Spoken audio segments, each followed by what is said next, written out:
আমার নবী শুধুমাত্র মানুষের জন্য রহমত ছিলেন না, আমার নবী দুনিয়ার সব কিছুর জন্য রহমত। সুবহানাল্লাহ বলেন। ও মুসলমান ইমানদার, আমার নবীর ভালোবাসা গাছও প্রকাশ করেছে। সুবহানাল্লাহ বলেন। আমার নবীর ভালোবাসা পাহাড়ও প্রকাশ করেছে। সুবহানাল্লাহ বলেন। আমার নবী যখন রাস্তা দিয়ে হেঁটে যেতেন, পাহাড় আমার নবীর সালাম দিতেন। সুবহানাল্লাহ বলেন। হাদিসের মধ্যে আসছে, আমার নবী একদিন যুদ্ধের ময়দান থেকে আসতেছেন, এমন সময়ের মধ্যে আল্লাহর নবী এক পথ দিয়ে রাস্তা দিয়ে হেঁটে হেঁটে আসতেছেন। এমত অবস্থায় হযরতে জিবরাইল আল্লাহর নবীর কাছে আয়েশা বলছেন, ইয়া রাসূলুল্লাহ, আপনি এই রাস্তা দিয়ে না গিয়ে অমুক রাস্তা দিয়ে যান, ওই রাস্তা দিয়ে হাঁটেন। কেননা ইয়া রাসূলুল্লাহ, আপনি যদি এই রাস্তা দিয়ে হাঁটেন তাহলে উহুদ পাহাড় আপনারে দেখে না, উহুদ পাহাড় আপনারে না দেখা ফুফিয়ে ফুফিয়ে আল্লাহর দরবারে কান্না করতেছে। সুবহানাল্লাহ বলেন। আল্লাহর নবীর মোহাব্বত উহুদ পাহাড়ের মধ্যে ছিল। আল্লাহর নবী উহুদ পাহাড়ের কিনারা দিয়ে হেঁটে যাচ্ছেন। হেঁটে যাওয়ার পরে বললেন, হাযা উহুদ ইউহিব্বুনি ওয়া উহিব্বুহু। এটা হচ্ছে, ও সাহাবারা শুনো, এটা হচ্ছে উহুদ পাহাড়। এই উহুদ পাহাড় আমারে মোহাব্বত করে, আমি উহুদ পাহাড়কে মোহাব্বত করি। সুবহানাল্লাহ বলেন। এই উহুদ পাহাড় আমারে সালাম দেয়, আমিও এই উহুদ পাহাড়ের সালামের জবাব দিই। সুবহানাল্লাহ বলেন। তাহলে মুসলমান ইমানদার, আমার নবীর মোহাব্বত একটা পাহাড়ের মধ্যেও ছিল, আমার নবীর মোহাব্বত গাছের মধ্যেও ছিল। সুবহানাল্লাহ বলেন। আমরা নবীর আশিক, আমাদের ভিতরে যদি নবীর মোহাব্বত না থাকে তাহলে বোঝা যাবে আমাদের থেকে পাহাড় বেশি উত্তম, আমাদের থেকে গাছ বেশি উত্তম। ঠিক কিনা বলেন? আমার নবীরে পাথরে কিন্তু মোহাব্বত করেছে। ও মুমিন, আল্লাহর নবী একদিন হযরত আবু বকর, হযরত উমর রাদিয়াল্লাহু তাআলা আনহু এদেরকে লইয়া পাহাড়ি রাস্তার মধ্যে হাঁটতেছেন। এমন সময় কোন জায়গা থেকে যেন আল্লাহর নবীরে সালাম দিলেন, আসসালাতু ওয়াসসালামু আলাইকা ইয়া রাসূলুল্লাহ ইয়া আইয়ুহান নবী। এভাবে সালাম দেওয়ার পরে একটু আওয়াজ বাড়ান, মাইক মেন কই। ও মুসলমান ইমানদার, ভালো করে খেয়াল করবেন। আমার নবীরে সালাম দিয়েছে, আমার নবীর সালাম এটা আবু বকর উমর শোনার পরে তারা তো অবাক হয়ে গেছেন। এখানে তো আমরা ছাড়া আর কেউ নাই, নবীরে সালাম কে দিয়েছে? তারা খুঁজতেছে কে সালাম দিয়েছে আমার নবীরে, এটা খুঁজতেছে। আমার নবী বলছে, ও আবু বকর উমর, তোমরা এভাবে করে কি খুঁজতেছো, কারণটা কি? আবু বকর উমর বলে, ইয়া রাসূলুল্লাহ, এখানে তো আমরা ছাড়া আর কেউ নাই, এখানে আপনারে কি সালাম দিয়েছে? ওই কথা বলার পর আল্লাহর নবী বলেছেন, ও আবু বকর উমর, হাদা হাজার ইয়ারিফুনি ওয়া আরিফুহু ইউসাল্লিমুনি ওয়া উসাল্লিমু আলাইহি। আল্লাহু আকবার বলেন। আল্লাহর নবী বললেন, ও সাহাবী শুনো, ভালো করে খেয়াল করো, এটা হচ্ছে পাথর, এ পাথর আমাকে চিনে, আমি ওই পাথরকে চিনি। ওই পাথর আমারে সালাম দেয়, আমিও ওই পাথরের সালামের জবাব দিই। সুবহানাল্লাহ। وقال صاحب القرآن صلى الله تعالى عليه وسلم لا يؤمن أحدكم حتى أكون أحب إليه من والده وولده والناس أجمعين। أو كما قال عليه الصلاة والسلام درود شريف পড়ি اللهم صل على محمد وعلى آل محمد كما صليت على إبراهيم وعلى آل إبراهيم إنك حميد مجيد اللهم بارك على محمد وعلى آل محمد كما باركت على إبراهيم وعلى آل إبراهيم إنك حميد مجيد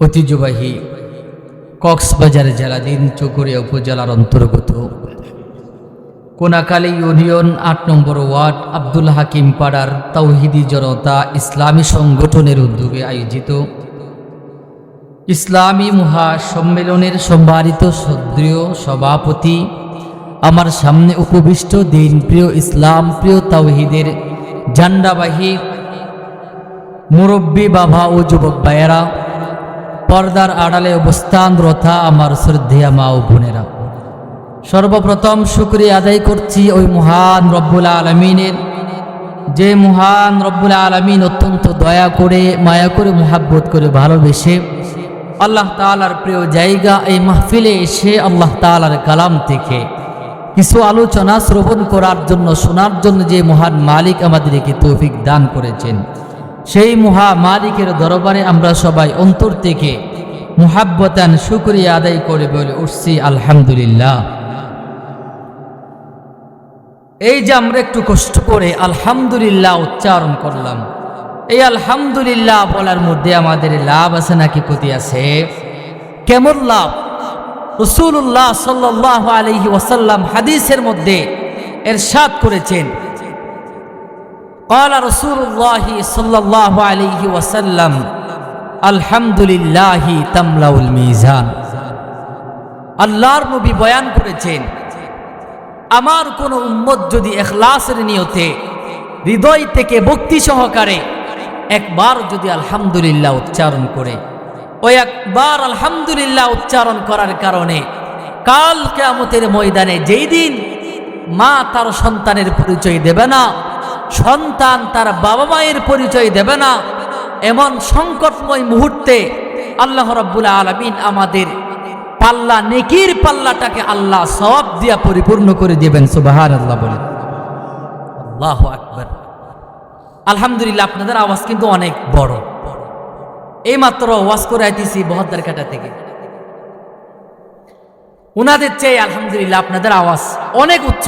আলহামদুলিল্লাহ বলেন, কারণ মুসলমান হবে, মুসলমানের আওয়াজ তো সিংহের মতো হবে, ঠিক কিনা বলে?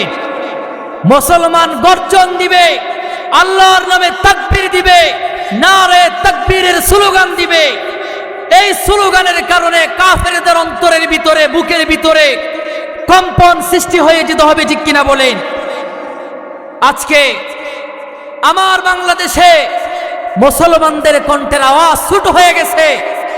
মুসলমানদের কণ্ঠের আওয়াজ আজকে ছোট হয়ে যাওয়ার কারণে কাফের মুশরিকরা আজকে মুসলমানের দিকে বিদ্যাঙ্গুলি প্রদর্শন করার সাহস পায়, ঠিক কিনা বলেন?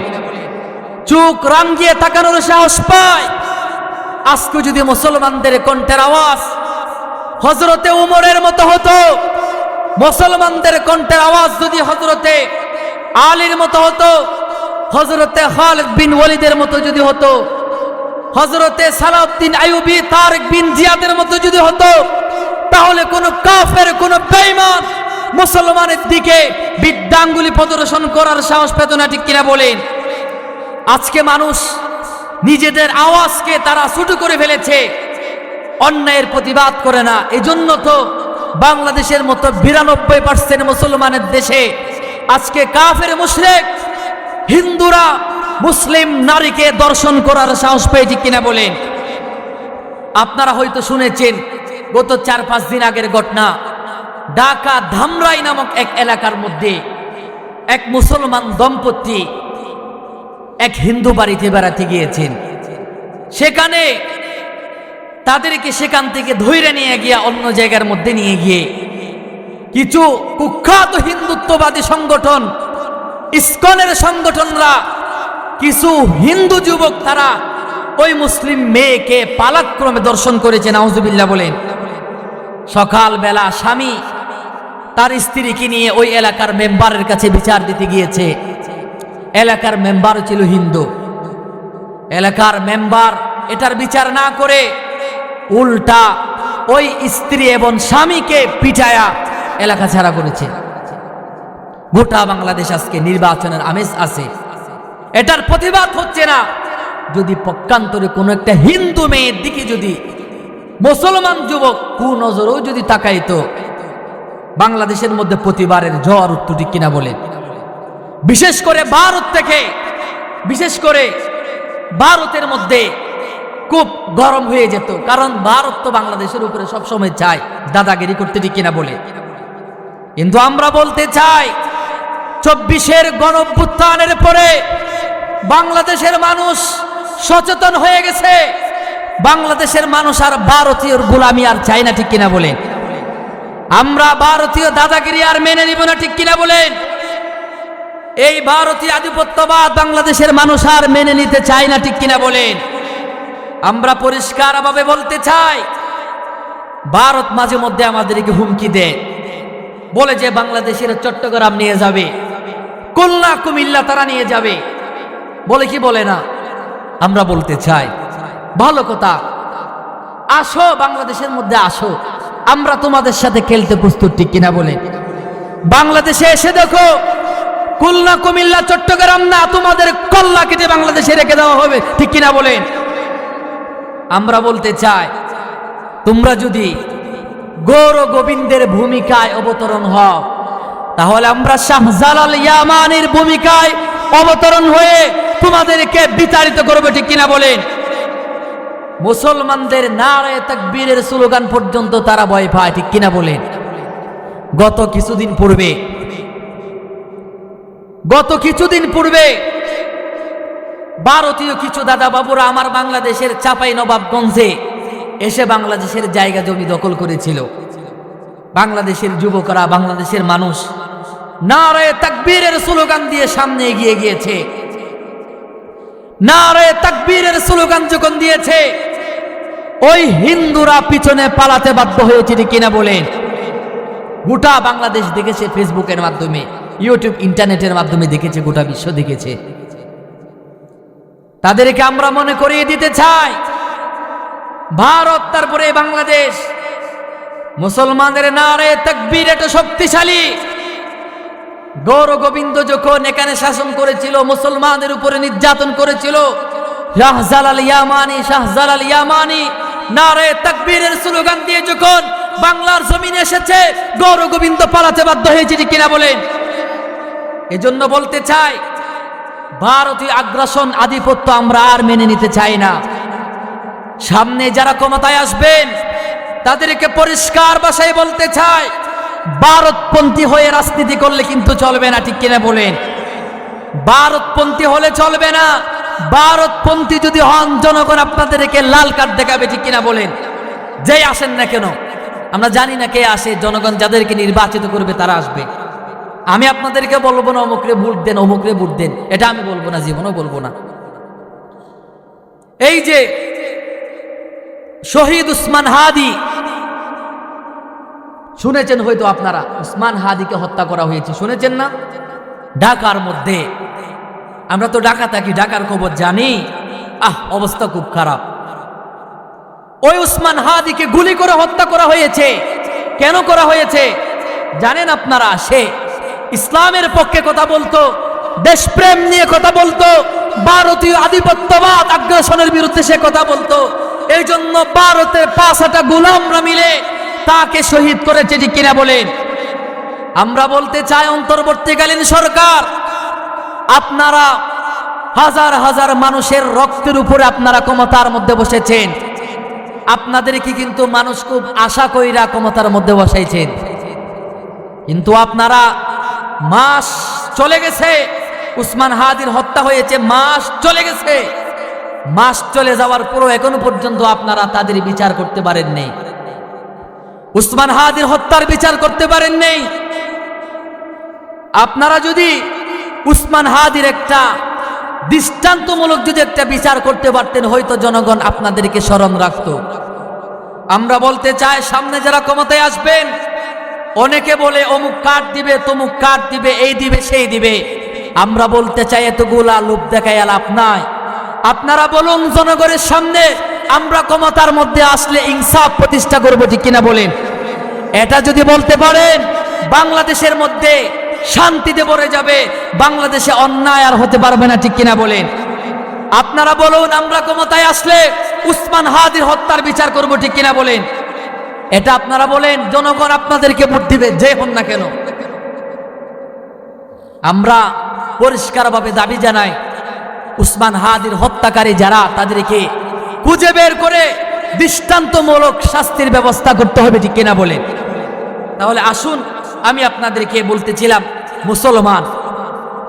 মুসলমানের আওয়াজ, মুসলমান এখন আর প্রতিবাদ করে না। মুসলমানের প্রতিবাদ করার আগে হুঙ্কার দিতে হবে, যে হুঙ্কারে বাতিলের অন্তরে কম্পন সৃষ্টি হবে, ঠিক কিনা বলেন? মুসলমান তো বিড়ালের মতো 50,000 বছর, 40,000 বছর বেঁচে থাকতে চায় না।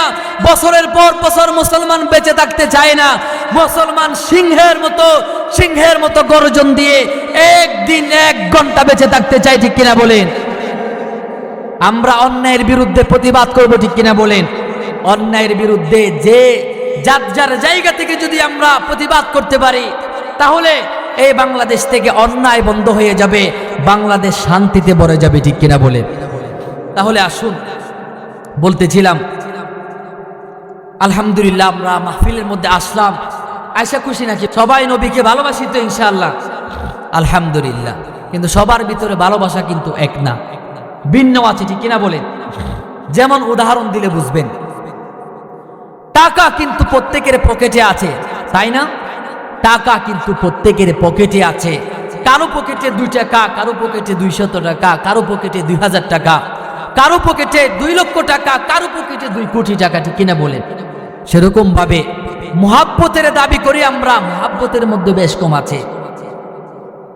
বাংলাদেশের মানুষ সবাই যদি নবীরে একইভাবে যদি কলিজা দিয়া, অন্তর দিয়া যদি ভালোবাসতো, তাহলে মাঝে মধ্যে কুলাঙ্গাররা আমার নবীর বিরুদ্ধে কটূক্তি করে, নাস্তিকরা আমার নবীকে নিয়ে ব্যঙ্গাত্মক আচরণ করে, ওই সময় কিন্তু অনেকের নবী প্রেম উতলায়া ওঠে না। হাজার হাজার লক্ষ লক্ষ নবী প্রেমিক পাবেন জিলাপি খাওয়ার মধ্যে। জশ্নে জুলুস আসলে লক্ষ লক্ষ মানুষ চট্টগ্রামের মধ্যে নেমে যায়, আপনাদের চট্টগ্রামের দিকে। কিন্তু আল্লাহর নবীর যখন গালি দেওয়া হয়, নাস্তিক কর্তৃক কোরআনের উপরে যখন আঘাত করা হয়, ইসলামের উপরে যখন আঘাত করা হয়, তখন কিন্তু তারা মাঠে নামতে পারে না। কিন্তু এই সাধারণ মানুষ, আপনারা বলেন, আল্লাহর নবীর বিরুদ্ধে যদি কেউ কটূক্তি করে, এটাকে সহ্য করা যায়? কখনো সহ্য করা যায় না।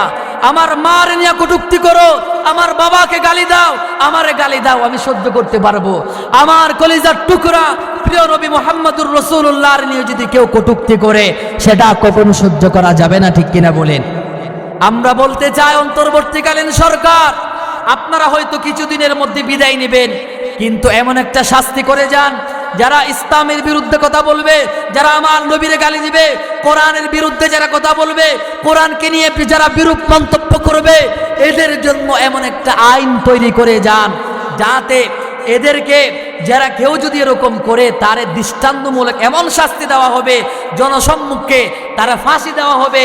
এমন দৃষ্টান্তমূলক যদি একটা শাস্তি কার্যকর করা যায়, এরকম যদি একটা আইন করতে পারেন, জনগণ আপনাদেরকে হাজার বছর স্মরণ রাখবে, ঠিক কিনা বলেন? কিন্তু হয়তো তারা করতো না। তারা, তাদের দাদা বাবুরা, তাদের ঠাকুর যারা আছে, এরা নারাজ হয়ে যাবে এগুলা করলে। কারণ সবাই চায় ইসলামের উপরে আঘাত করতে, ইসলামকে গালি দিতে, রাসূল নিয়ে কটূক্তি করে। এর শেল্টার দেয় বাংলাদেশের প্রশাসন। তাহলে আসুন, আল্লাহর নবীর ভালোবাসা সবার ভিতরে থাকা লাগবে। সবাই দাবি করি সবার ভিতরে নবীর মোহাব্বত আছে, কিন্তু তারতম্য আছে, কারো ভিতরে বেশি কারো ভিতরে কম, এরকম আছে না নাকি নেই? কিন্তু আল্লাহ রাব্বুল আলামিন একটা মাপকাঠি দিয়ে দিয়েছেন, আল্লাহর নবীরে কেমন ভালোবাসা লাগবে, কেমন মোহাব্বত করা লাগবে, এটার একটা মাপকাঠি আছে না নাকি নেই?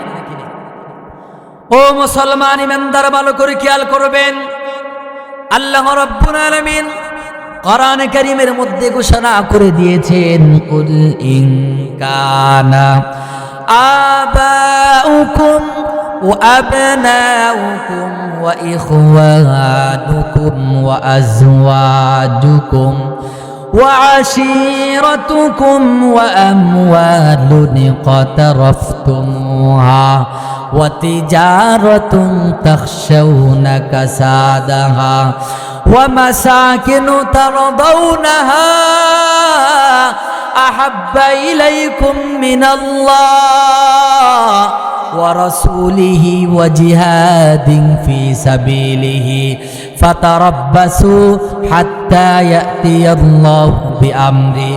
আল্লাহ রাব্বুল আলামিন কোরআন কারীমে ঘোষণা করেছেন, আল্লাহ রাব্বুল আলামিন বলেছেন, হে দুনিয়ার মানুষ, তোমার পিতা মাতা, তোমার সন্তান সন্ততি, তোমার ব্যাংক ব্যালেন্স, অট্টালিকা, ঘর বাড়ি, পৃথিবীর মধ্যে যা কিছু আছে, যা হতে পারে, যা হবে, দুনিয়ার সব কিছু থেকে আল্লাহ এবং আল্লাহর নবীর ভালোবাসা অন্তরের ভিতরে বেশি থাকা লাগবে, ঠিক কিনা বলেন? আল্লাহ রাব্বুল আলামিন বলেছেন, আল্লাহ এবং আল্লাহ রসুলের ভালোবাসা যদি সব কিছুর থেকে যদি বেশি না থাকে, তাহলে মুসলমান ইমানদার, আল্লাহ তাআলা বান্দাদের উপরে, সমাজের উপরে আযাব নাযিল করবেন। ও মুসলমান ইমানদার, ভালো করে খেয়াল করবেন, ভালো করে বুঝবেন, আল্লাহর নবী হাদিসের মধ্যে বলেছেন, লা ইউমিনু আহাদুকুম হাত্তা আকুনা আহাব্বা ইলাইহি মিন ওয়ালিদিহি ওয়া ওয়ালাদিহি ওয়ান নাসি আজমাইন। আল্লাহর নবী হাদিসের মধ্যে বলেছেন, আল্লাহর নবী বলেছেন, ও আমার উম্মতেরা, তোমরা ততক্ষণ পর্যন্ত পরিপূর্ণ ইমানদার বা মুমিন হতে পারবে না যতক্ষণ পর্যন্ত আমি নবীর ভালোবাসা দুনিয়ার সব কিছুর থেকে, তোমার পিতামাতা, তোমার সন্তান সন্ততি, এদের চাইতে যতক্ষণ বেশি হবে না, ততক্ষণ পর্যন্ত তোমরা কামেল মুসলমান, পরিপূর্ণ ইমানদার তোমরা কখনো হতে পারবে না। ও মুসলমান ইমানদার, ভালো করে খেয়াল করবেন, আমরা একে অপরকে ভালোবাসি, ঠিক কিনা বলেন? আমরা যে একে অপরকে ভালোবাসি, আমি আপনাদেরকে ভালোবাসি, আপনারা আমাকে ভালোবাসেন, এটা প্রকাশ করা হচ্ছে সুন্নত। কিন্তু আল্লাহর নবীর ভালোবাসা এবং আল্লাহর ভালোবাসা, এগুলা প্রকাশ করা ফরজ। ও মুসলমান ইমানদার, আপনি যদি আল্লাহর ভালোবাসার দাবি করেন, তাহলে নামাজ পড়া লাগবে। নামাজ না পড়া যদি বলেন আমি আল্লাহরে ভালোবাসি, এটা হবে না। ও মুসলমান ইমানদার, আপনি যদি বলেন আমি নবীরে ভালোবাসি, নবীরে মোহাব্বত করি, কিন্তু নবীর সুন্নত মানেন না, তাহলে এটা নবীর ভালোবাসা হবে না, এটা চূড়ান্ত পর্যায়ের বন্ডামি, ঠিক কিনা বলেন? ও মুসলমান ইমানদার, নবীর ভালোবাসা শুধু আমরা প্রকাশ করতেছি তা না, শুধু সাহাবারা প্রকাশ করেছে তা না। ও মুসলমান ইমানদার, দুনিয়ার সব কিছু আমার নবীর ভালোবাসা প্রকাশ করেছে, সুবহানাল্লাহ বলেন। ও মুসলমান ইমানদার, আকাশের সূর্য আল্লাহর নবীর ভালোবাসা প্রকাশ করেছে, ঠিক কিনা বলেন? ও মুসলমান ইমানদার, আকাশের চন্দ্র আমার নবীর ভালোবাসা প্রকাশ করেছে। ও মুসলমান ইমানদার, তারকারাজি সব কিছু আমার নবীর ভালোবাসা প্রকাশ করেছে। ও মুসলমান ইমানদার, গাছ গাছালি সব কিছু আমার নবীর ভালোবাসা প্রকাশ করেছে। আমি আপনাদেরকে উদাহরণ দিলে বুঝবেন। ও মুমিন ভালো করে বুঝেন, আল্লাহর নবী ইসলামের প্রথম যুগে, আল্লাহর নবী ইসলামের প্রথম যুগে খেজুর গাছে হেলান দিয়া দিয়া খুতবা দিতেন। ও মুসলমান ইমানদার, এরপরে সাহাবায়ে কেরামরা আল্লাহর নবীর জন্য মিম্বর তৈরি করলেন, গাছের মিম্বর, কাঠের মিম্বর। আল্লাহর নবী এটা তৈরি করার পর আল্লাহর নবী সেটাতে খুতবা দেওয়ার জন্য কাঠের মিম্বরের দিকে যাচ্ছেন। এমন সময় ওই খেজুর গাছ ফুফিয়ে ফুফিয়ে কান্না শুরু করে দিয়েছে। আল্লাহু আকবার বলেন। ও মুমিন ভালো করে বুঝেন, খেয়াল করবেন ভালো কইরা। মসনবী শরীফের মধ্যে আসছে শুধু খেজুর গাছ কাঁদে তা না, আবু বকর, উমর, উসমান, আলী সাহাবারাও গাছের সাথে কান্না করে। আল্লাহু আকবার বলেন। আল্লাহর নবী আর ওই কাঠের মিম্বরের দিকে গেলেন না, আমার নবী এবার খেজুর গাছের দিকে রওনা করলেন।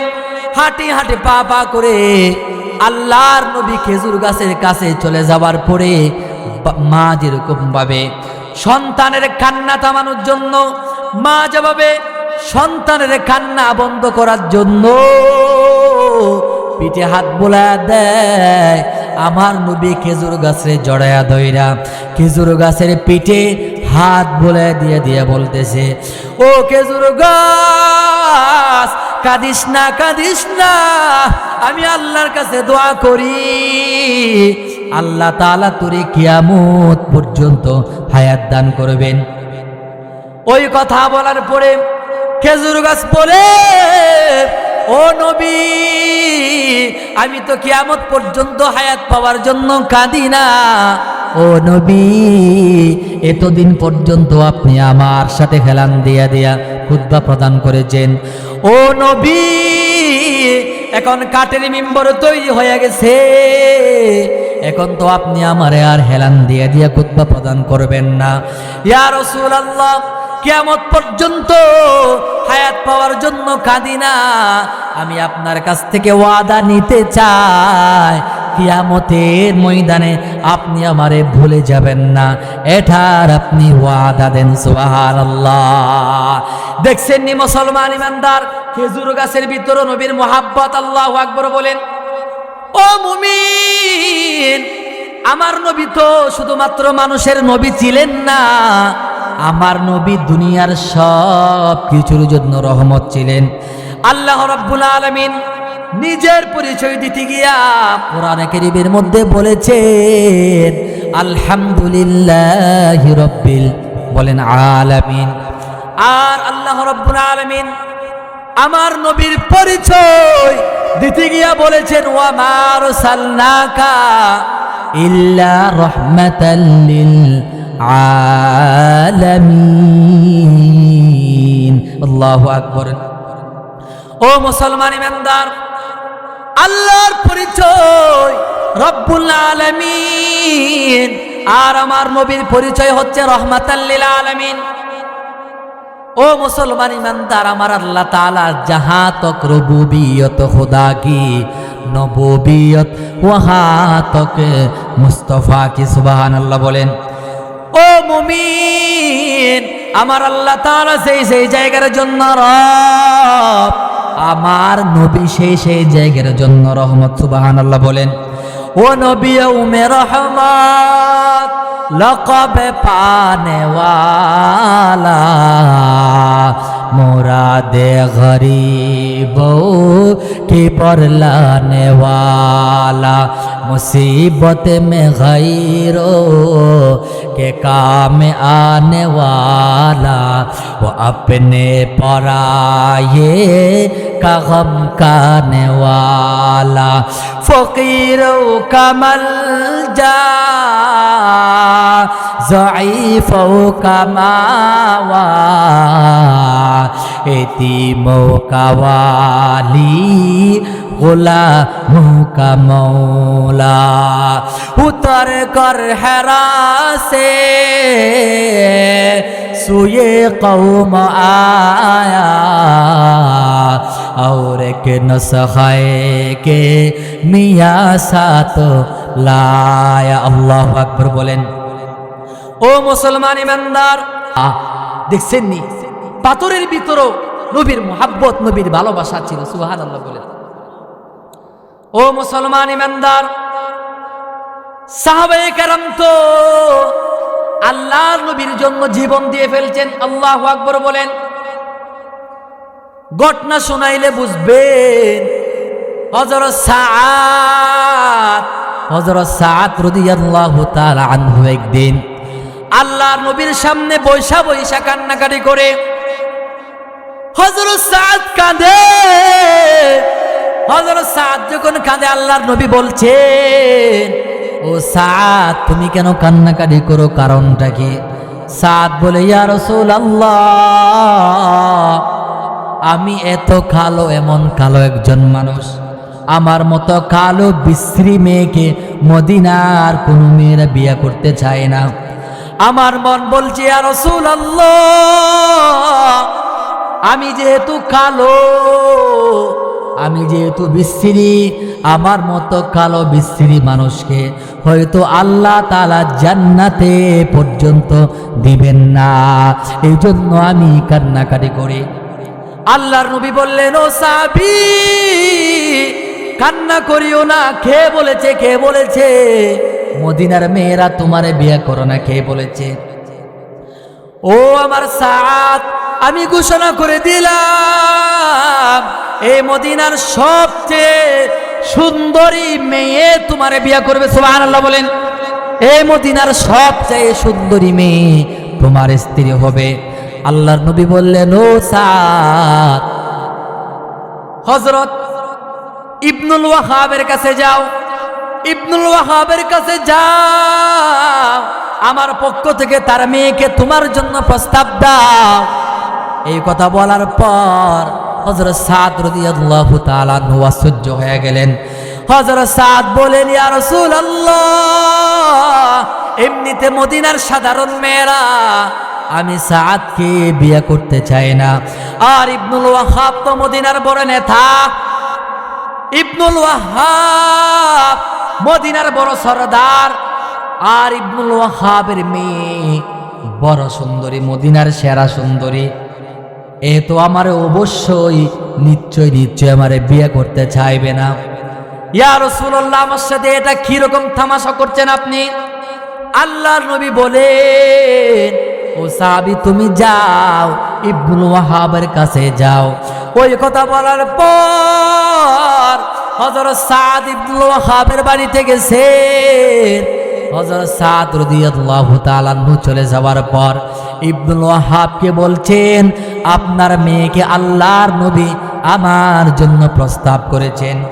ওই কথা বলার পর ইবনুল ওয়াহাব বলে, ও সাদ, মুখ সামলে কথা বল, তোর মতো কালো, তোর মতো বিশ্রী মানুষের কাছে আমি আমার মেয়ে বিয়া দেব না। ওই কথা বলার পর হযরত সাদ রাদিয়াল্লাহু তাআলা আনহু মনের মধ্যে ব্যথা পেলেন। হযরত সাদ কাঁদে। হযরত সাদ ইবনুল ওয়াহাব বললেন, ও সাদ, যাও যাও, তাড়াতাড়ি আমার বাড়ির থেকে দূর হও, এখান থেকে চলে যাও, আমার মেয়েকে তোমারে বিয়ে দিতে পারবো না। ওই কথা বলার পর হযরত সাদ কেঁদে কেঁদে চলে আসতেছেন। এমন সময়ের মধ্যে ইবনুল ওয়াহাবের মেয়ে ঘরের ভিতর থেকে আওয়াজ দিচ্ছে, ও সাদ, দাঁড়াও, যাইও না, যাইও না, দাঁড়াও। ওই কথা বলার পর মেয়ে বাবার কাছে আসছেন। আসার পরে বলতেছেন, ও আমার বাবা, সাদকে কে পাঠিয়েছেন জানেন নাকি? বাবা বলছেন সাদকে তো মুহাম্মদুর রাসূলুল্লাহ পাঠিয়েছে। ওই কথা বলার পর ও মুসলমান ইমানদার, ওই মেয়ে বলতেছে আপনি জানেন মুহাম্মদুর রাসূলুল্লাহ সাদকে পাঠিয়েছে, এরপরও আপনি তারে তাড়াইয়া দিলেন, আপনি তারে খেদাইয়া দিলেন। ও আমার আব্বা শুনুন, ওই মুহাম্মদুর রাসূলুল্লাহ সম্পর্কে আমার বক্তব্য কি জানেননি? ও মুহাম্মদুর রাসূলুল্লাহ যেহেতু পাঠিয়েছে, ওই সাদ কালো না দলা, সুন্দর না অসুন্দর, বিশ্রী নাকি সুশ্রী, এটা দেখার টাইম নাই। আমি সাদকে বিবাহ করার জন্য প্রস্তুত। সুবহানাল্লাহ বলে। ও মুসলমান ইমানদার, সংক্ষেপে বলছি, আল্লাহর নবী এরপরে হযরত সাদকে 400 দিরহাম দিলেন। 400 দিরহাম, 400 দিরহাম দেওয়ার পর আল্লাহর নবী জিহাদের ময়দানে চলে গেছেন।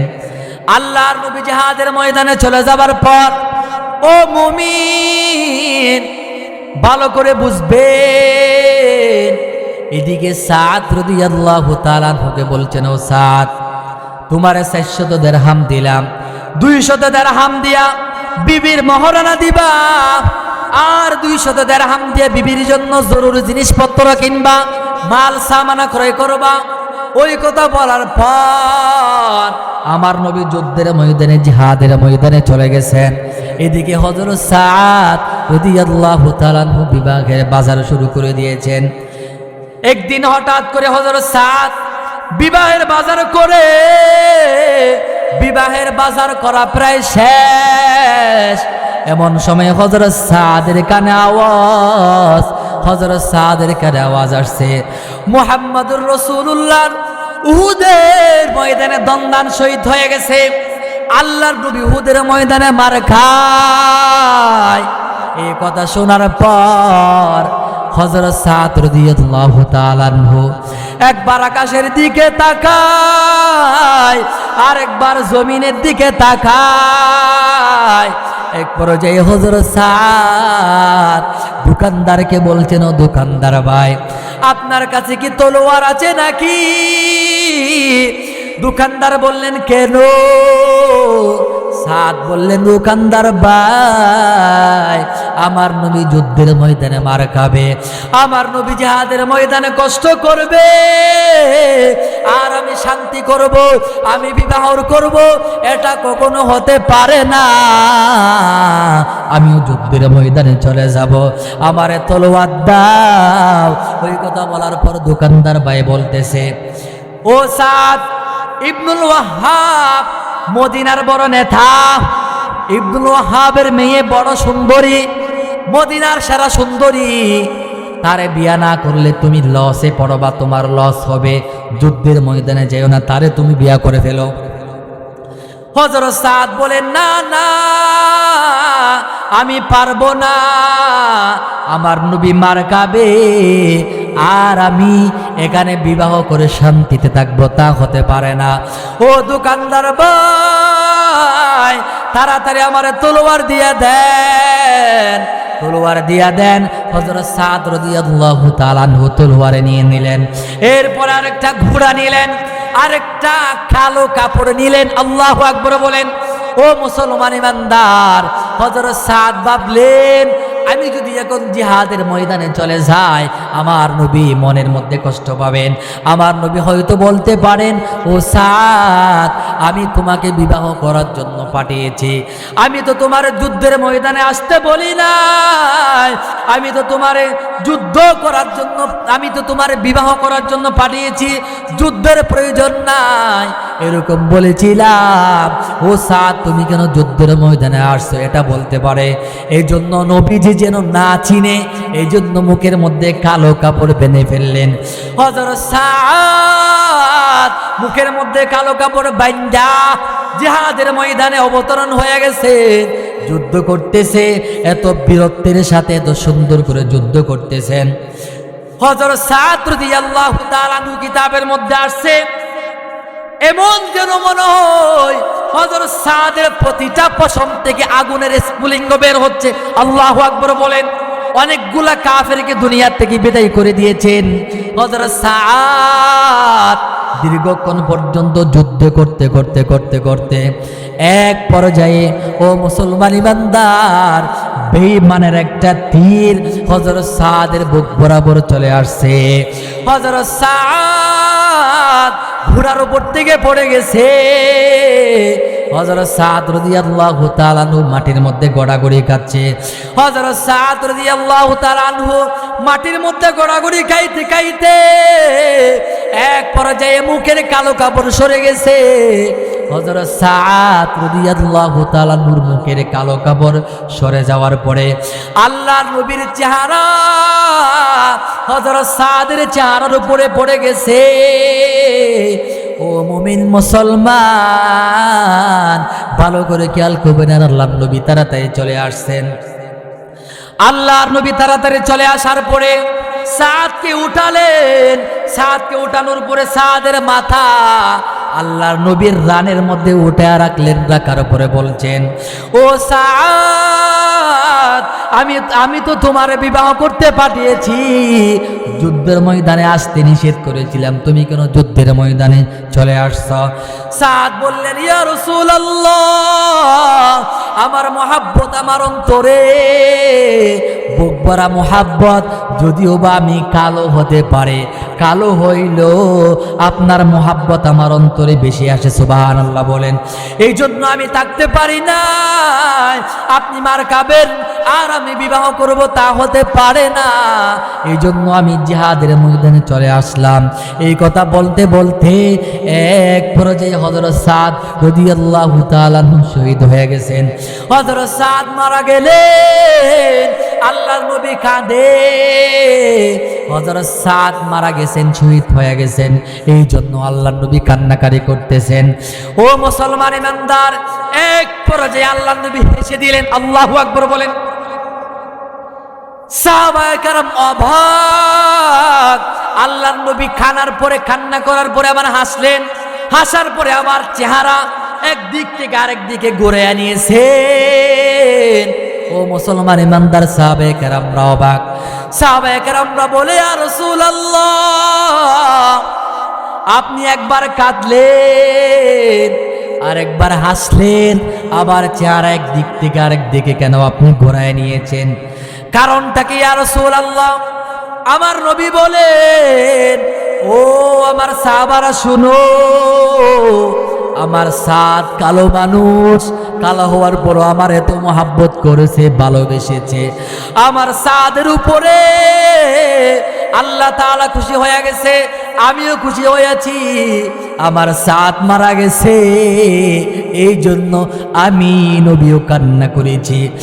আর আমার সাদের উপরে আল্লাহ তাআলা তো খুশি হয়েছে, আমার সাদ মারা যাবার পর আমার সাদের রূহটা জান্নাতের মধ্যে রাখতে দেরি, সমস্ত আঙ্গুল থেকে ঝর্ণার মতো পানি বের হইতে দেরি হয় নাই। সুবহানাল্লাহ, আল্লাহু আকবার বলে।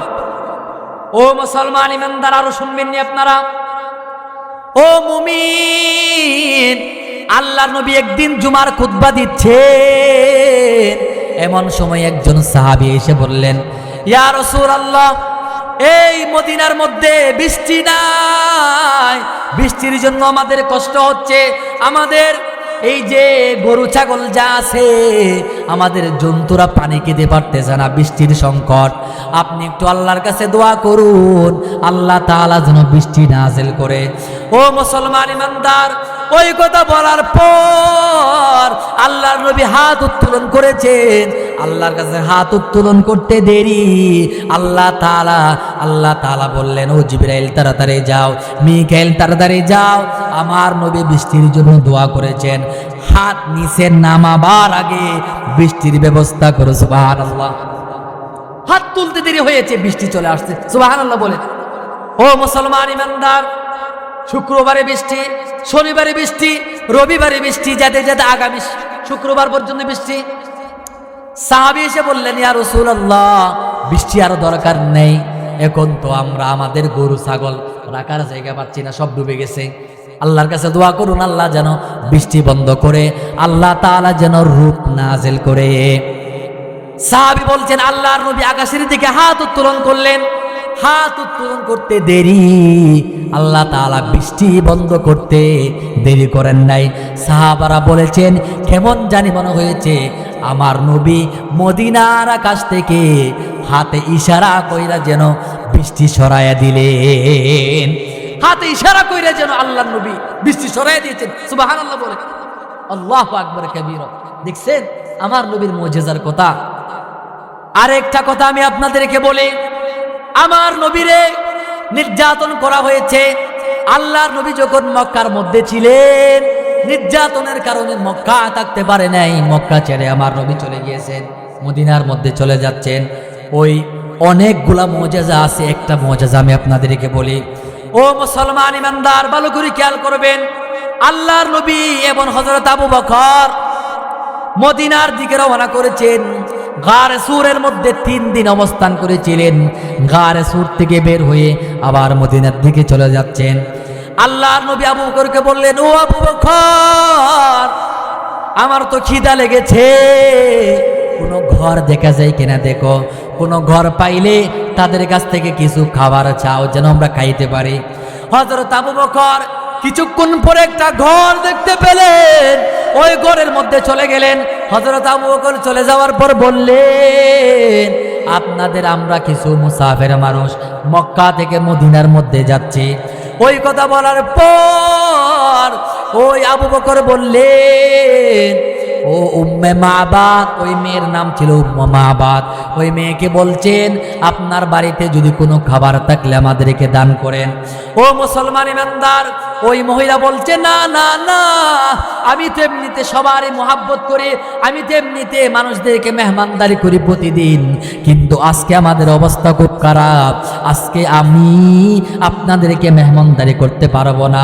আমার বাড়িতে খাওয়ার মতো কোনো খাবার নাই, আমার বাড়ির মধ্যে কোনো খাবার নাই। আমার স্বামী এই মাঠের মধ্যে আমাদের ছাগলগুলা, দুধওয়ালা ছাগল যেগুলার আমরা দুধ খাইয়া বাসি, ওই দুধের ছাগলগুলা নিয়ে মাঠের মধ্যে চলে গিয়েছে। আর পানির পাত্র, পানিও নাই, পানির পাত্র আমার স্বামী নিয়ে গিয়েছে। আমার স্বামী এখান থেকে পানি আনলে ওই পানি আমরা খাইতে পারবো, পানিও নাই, অন্য কোনো খাবারও নাই, কোনো খাবার দিয়া মেহমানদারি করার সুযোগ আজকে আমার নেই।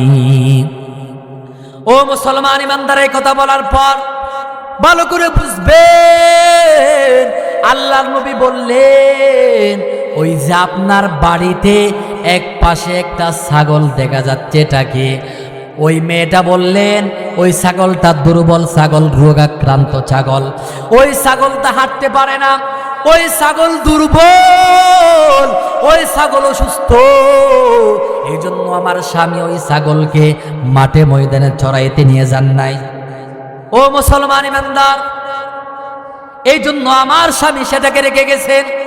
ওই কথা বলার পর আল্লাহর নবী বলছেন, ও মেয়ে, আপনি আমাকে অনুমতি দেন, আমি ওই ছাগল থেকে দুধ দোহন করবো। সুবহানাল্লাহ বলেন। মেয়ে তো বলতেছে, কি বলেন, পাগল হয়েছেন নাকি আপনারা, পাগল হয়েছেন নাকি? ওই ছাগলটা একটু রোগাক্রান্ত, আবার দুর্বল, এর তো নিজেরই কিছু নাই, দুধ কেমনে দিবে, নিজেই কিছু খাইতে পারে না, খাওয়ার জন্য কিছু পায় না, এর তো দুধ নাই, দুধ দিতে পারবে না। ও মুসলমান ইমানদার, ওই কথা বলার পর আল্লাহর নবী বললেন, ও মেয়ে, আপনি অনুমতি দেন, আপনি অনুমতি দেন, আমি ওই ছাগল থেকে দোহন করব। অনেক কথাবার্তা হওয়ার পরে শেষ পর্যন্ত অনুমতি দিলেন। ও মুসলমান ইমানদার, আল্লাহর নবী বিসমিল্লাহ করে পাত্র আনতে বললেন। পাত্র যখন আনলেন, বিসমিল্লাহ করে যখন ওই ছাগলের উলানে স্তনে যখন হাত দিলেন, আল্লাহু আকবার, আল্লাহর নবীর মুজিজা, ওই দুর্বল রোগাক্রান্ত ছাগলের স্তন থেকে দুধ বের হওয়া শুরু হয়ে গেছে। সুবহানাল্লাহ, আল্লাহু আকবার বলেন। দেখছেন নি, রোগাক্রান্ত ছাগল, এই ছাগল থেকে দুধ বের হওয়া শুরু হয়ে গেছে। সুবহানাল্লাহ বলেন।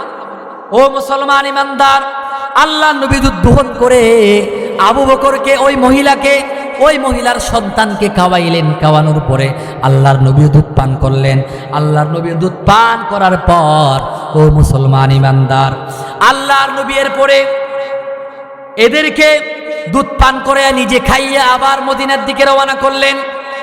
আল্লাহর নবীরা চলে গেছে সন্ধ্যাবেলায়।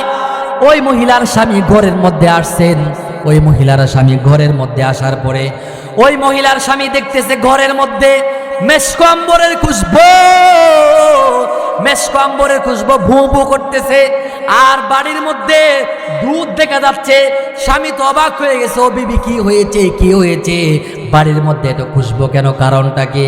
তখন বিবি বলছে, ও আমার স্বামী, আজকে আমাদের বাড়িতে আশ্চর্যজনক একটা যুবক আমাদের বাড়িতে আসছে। ওই যুবক আমাদের বাড়িতে আসার পর থেকে আমাদের বাড়ি সুগন্ধি হয়ে গেছে, সুবহানাল্লাহ বলেন। আর আশ্চর্যের বিষয়, আমাদের বাড়িতে যে রোগাক্রান্ত দুর্বল যে ছাগল ছিল, ওই ছাগল থেকে ওই ছাগলের স্তনে ওই যুবকটা হাত দিতে দেরি হয়েছে, দুধ বাইর করতে দেরি হয় নাই। দুধ সে নিজে খেয়েছে, তার সাথীকে পান করাইছে, আমারে পান করাইছে। আপনার জন্য এই এক পেয়ালা দুধ তিনি রাখতে বলেছেন। তখন স্বামী বলছে, স্বামী হচ্ছে আবু মাবাদ, কিতাবের মধ্যে আসছে তার নাম আবু মাবাদ। স্বামী বলছেন, ও স্ত্রী, অবশ্যই এটা আরবের মুহাম্মদ, আমি শুনেছি ওই আরবের মুহাম্মদ এদিক দিয়া সফর করবেন, এদিক দিয়া মক্কা থেকে মদিনার মধ্যে যাবেন। আমি তো এই জন্য এই মরুভূমির মধ্যে ঘর বানাইছি, যেন আল্লাহর নবীরে এই দিন যেন মেহমানদারি করতে পারি, সুবহানাল্লাহ বলেন। ওই স্বামী বলতেছে, ও বিবি, ওই মুহাম্মদকে কেন যাইতা দিলা, ভুল করে ফেলেছো, তাড়াতাড়ি চলো। স্বামী স্ত্রী দুজন চলে গেলেন। যাইতে যাইতে যাইতে এক পর্যায়ে আল্লাহর নবীর সাথে সাক্ষাৎ হয়ে গেছে। আল্লাহর নবীর সাথে সাক্ষাৎ হওয়ার পর, আল্লাহর নবীর সাথে কথা বলার পরে এক পর্যায়ে আবু মাবদ এবং উম্মে মাবদ দুজন আল্লাহর নবীর উপর ঈমান নিয়ে আসছে, সুবহানাল্লাহ বলেন, আল্লাহু আকবার কাবীর। দেখছেন, আল্লাহ নবীর মুজিজার কথা বলছিলাম।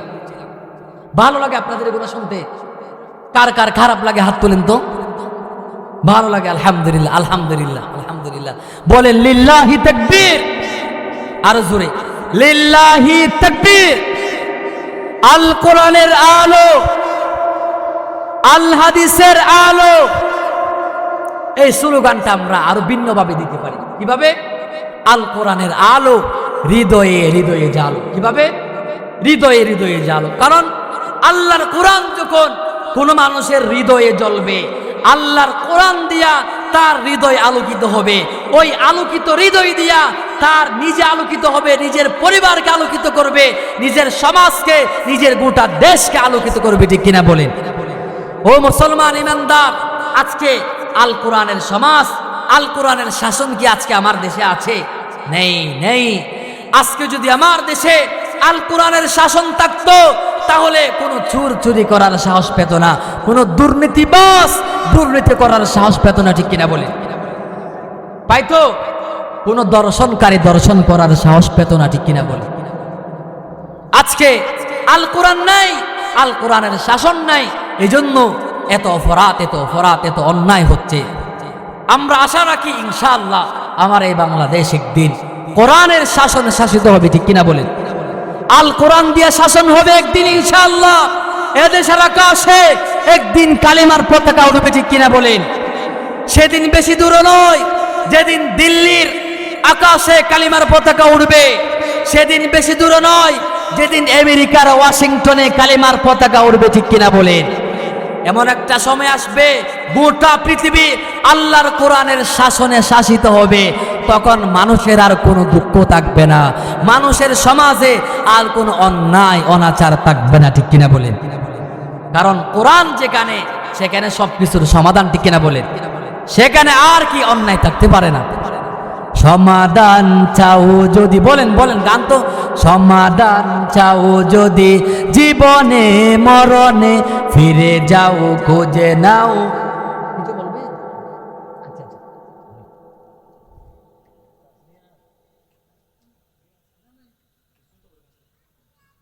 ওয়াজের শেষে না দিবেন? আচ্ছা আচ্ছা আচ্ছা, করবো ইনশাল্লাহ, দোয়া করবো। আচ্ছা বসেন ইনশাল্লাহ, ইনশাল্লাহ ইনশাল্লাহ। তাহলে আস্তে আস্তে ইনশাল্লাহ শেষের দিকে যাই। হ্যাঁ, বলেন সমাধান চাও যদি জীবনে মরণে। এই যে অলসতা যেটা আসছে এটা জাইরে দেন, অলসতা যেটা আসছে গজল গায়ে জাইরে দেন ইনশাআল্লাহ। বলেন একটু চাঙ্গা করতেছে আপনাদের, হয়তো পীরে রক্ষা করতে গিয়া সেদিন 70টা তীরের আঘাত সহ্য করেছেন। আল্লাহু আকবার বলেন। ও মুসলমান ইমানদার, সংক্ষেপে বলছি, যুদ্ধ শেষ হয়ে যাবার পর আল্লাহর নবী সাহাবারা যারা ইন্তেকাল করেছেন, সাহাবায়ে কেরামদেরকে আল্লাহর নবী বললেন, ও আমার সাহাবারা, যারা ইন্তেকাল করেছেন, যারা শহীদ হয়েছেন, তাদের কাফন দাফনের ব্যবস্থা করো। কারণ যারা শহীদ হয় তাদের গোসল দেওয়া হয় না। আমাদের সমাজে যদি মানুষ মারা যায় তাদেরকে কি দেওয়া হয়? গোসল দেওয়া হয় না। ও মুমিন, যারা শহীদ ইসলামের জন্য, আল্লাহর জন্য, নবীর জন্য যারা জীবন দিবে, যারা শহীদ হবে, এদের গোসলের প্রয়োজন হয় না, গোসল দেওয়ার দরকার নাই। বিনা গোসলে তাদেরকে কাফন দেওয়া হয়, বিনা গোসলে তাদেরকে দাফন করা হয়, যেন ওই শহীদ কিয়ামতের ময়দানে রক্তমাখা শরীর লয়া আল্লাহর সামনে দাঁড়াইতে পারে। ঠিক কিনা বলেন? এজন্য বাতিলের বিরুদ্ধে কথা বলতে গিয়ে বই পাওয়ার দরকার নেই। শহীদ উসমান হাদির মতো বই না করে, বাতিলের রক্তচক্ষুকে পরোয়া না করে আমরা যদি অন্যায়ের প্রতিবাদ করতে পারি, যদিও বা আমরা শহীদ হয়ে যাব, কিন্তু আল্লাহ রাব্বুল আলামিন আমাদের মর্যাদা বাড়ায় দিবেন। ঠিক কিনা বলেন? এই যে শহীদ উসমান হাদি মারা গেছেন, আচ্ছা উনি কি মারা যাওয়ার পরে শেষ? হ্যাঁ, না, উনাকে মারতে পেরেছেন। আপনারা হয়তো মনে করেছেন, অনেকে মনে করেছেন, বাতিলের বিরুদ্ধচারণ করা, হকের পক্ষে আওয়াজ করা এটা বন্ধ হয়ে যাবে, অনেকে এটা মনে করেছেন।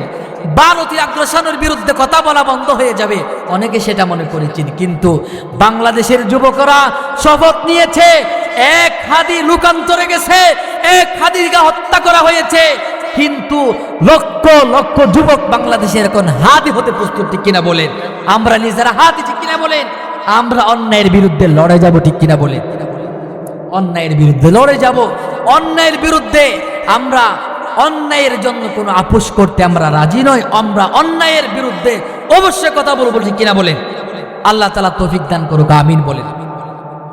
তাহলে মুসলমান ইমানদার, বললাম শহীদ যারা হয়, শহীদদেরকে গোসল দেওয়া হয় না। শহীদদেরকে কি দেওয়া হয় না? গোসল দেওয়া হয় না, এমনিতে কাফন দাফন দেওয়া হয়। আল্লাহর নবী বললেন, ও সাহাবারা, যারা শহীদ হয়ে গিয়েছে তাদের কাফন দাফনের ব্যবস্থা করো। ওই কথা বলার পর সাহাবায়ে কেরাম কাফন দাফনের ব্যবস্থা করছেন। এমন সময় দূর থেকে একটা মহিলা আওয়াজ দিচ্ছে। ওই মহিলা বলতেছে, ইয়া রাসূলুল্লাহ, অন্য সাহাবাদেরকে গোসল দ্বারা কাফন দাফন দিলে দেন, কোনো সমস্যা নাই, কিন্তু হানজালারে গোসল ছাড়া দাফন দিবেন না। আল্লাহ নবী জিজ্ঞেস করলেন, তুমি কে? তখন ওই মহিলা বলতেছে, ইয়া রাসূলুল্লাহ, আমি হানজালার স্ত্রী, আমি হানজালার স্ত্রী। সুবহানাল্লাহ বলেন। ইয়া রাসূলুল্লাহ, গত রাতে হানজালার সাথে আমার বিবাহ হয়েছে, গত রাত্রে হানজালার সাথে আমার বাসর হয়েছে। হানজালা শেষ রাত্রে গোসল করার জন্য উঠছেন, এমন সময়ের মধ্যে যখন খবর পাইলেন হানজালার কানে আওয়াজ, হানজালার কানে আওয়াজ আসছে, মুহাম্মদ যুদ্ধের ময়দানে মারা গেছে। আল্লাহর নবী যুদ্ধের ময়দানে মারা গেছে।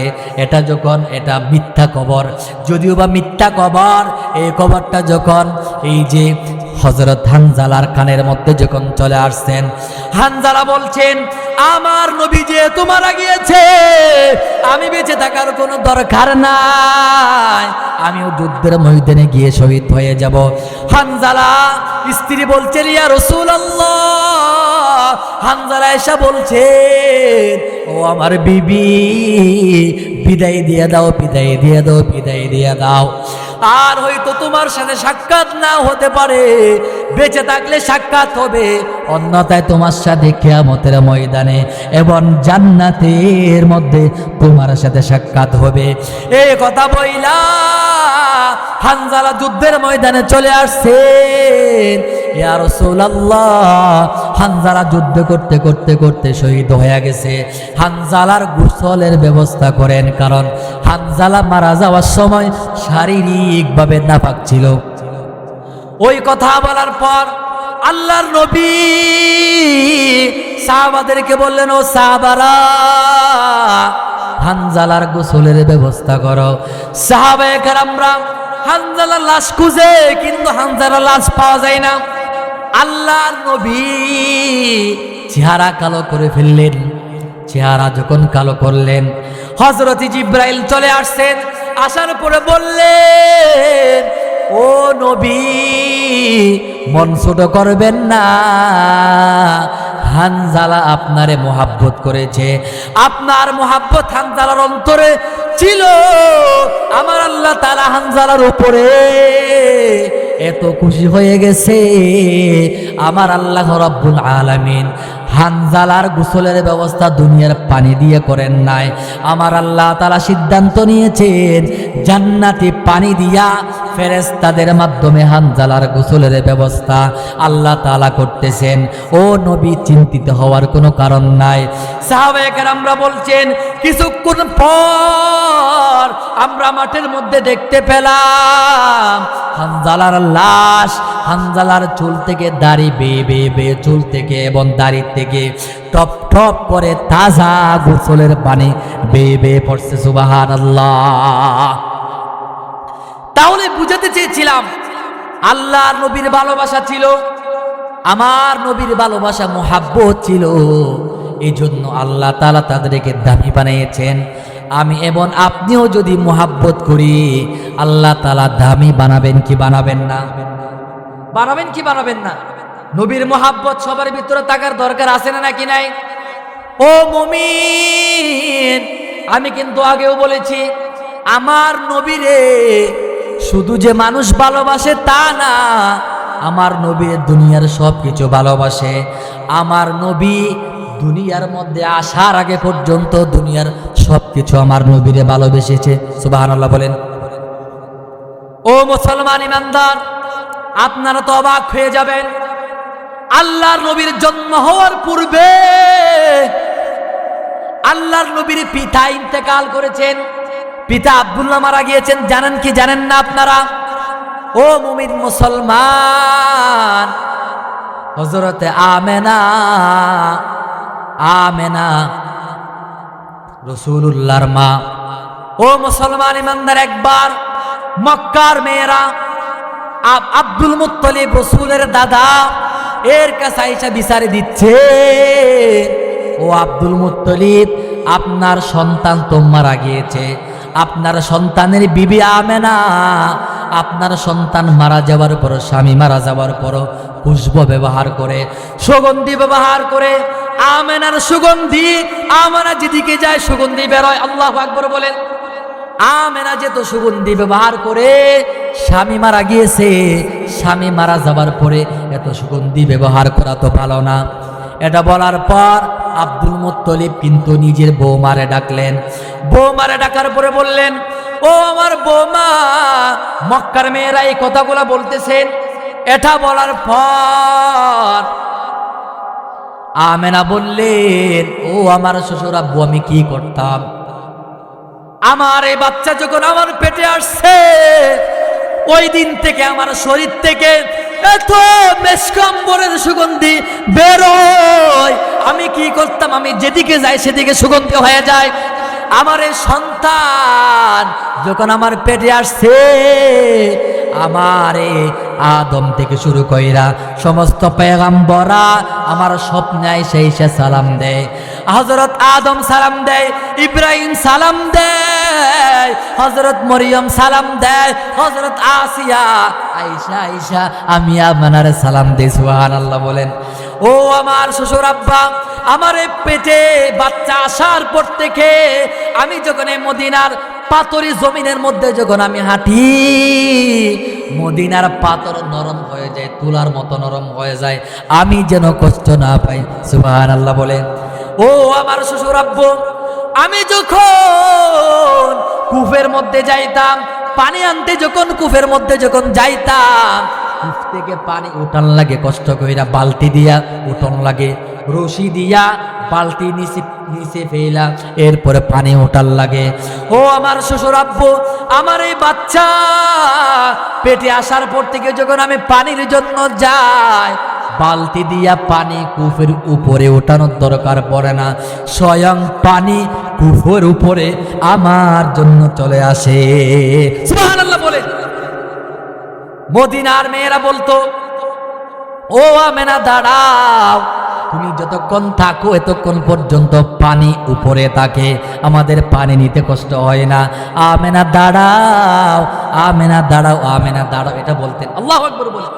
দেখছেন, গোটা সৃষ্টি জগৎ, গোটা কুল কায়নাত সবগুলো আমার নবীর জন্য পাগল ছিল। সুবহানাল্লাহ বলে।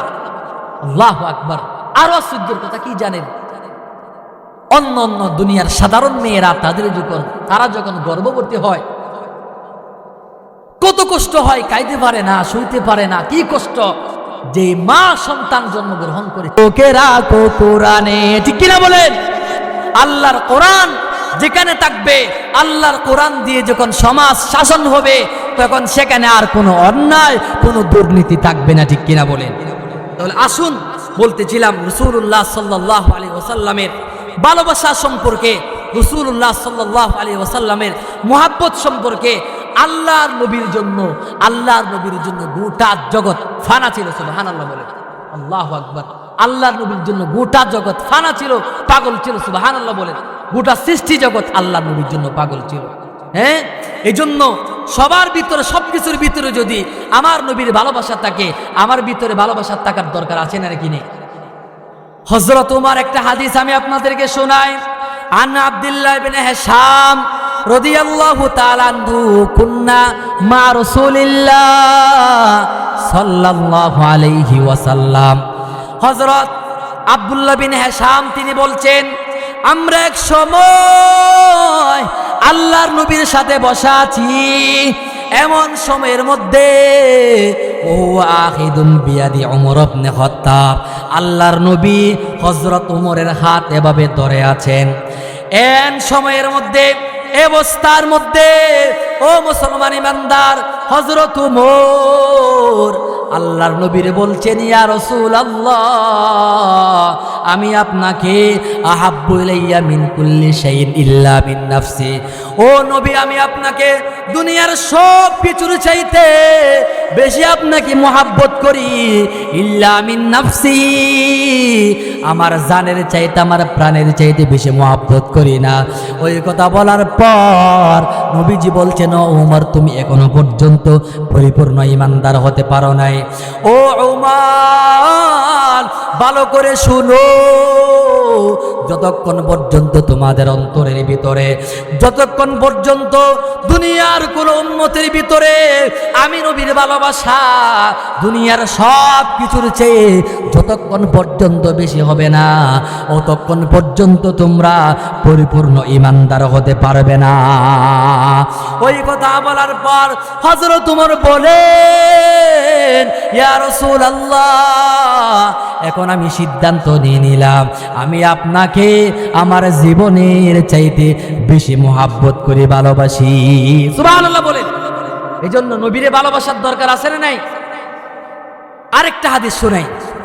আন আনাস রাদিয়াল্লাহু তাআলা আনহু, যা রাজুলুন ইলা রাসূলিল্লাহ সাল্লাল্লাহু আলাইহি ওয়াসাল্লাম, হযরত আনাস রাদিয়াল্লাহু তাআলা আনহু তিনি হাদিস বর্ণনা করেছেন, আল্লাহর নবীর কাছে একজন সাহাবী এসে বলছেন, ইয়া রাসূলুল্লাহ, মাতাস সাআ, কখন কিয়ামত হবে, কিয়ামত কখন হবে? ওই কথা বলার পর আল্লাহর নবী বলছেন, ও সাহাবী, তুমি তো বলছো কিয়ামত কখন হবে জিজ্ঞেস করতেছো, ও সাহাবী, তুমি কিয়ামতের জন্য, আখিরাতের জন্য কি আমার প্রস্তুতি গ্রহণ করেছো? মা আদাত্তালাহা ইয়া সাহাবা। বলছেন ও আমার সাহাবী, তুমি এমন কি প্রস্তুতি গ্রহণ করেছো?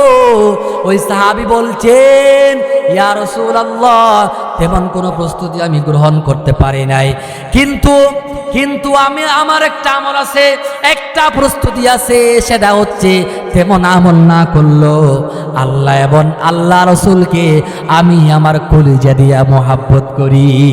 সুবহানাল্লাহ।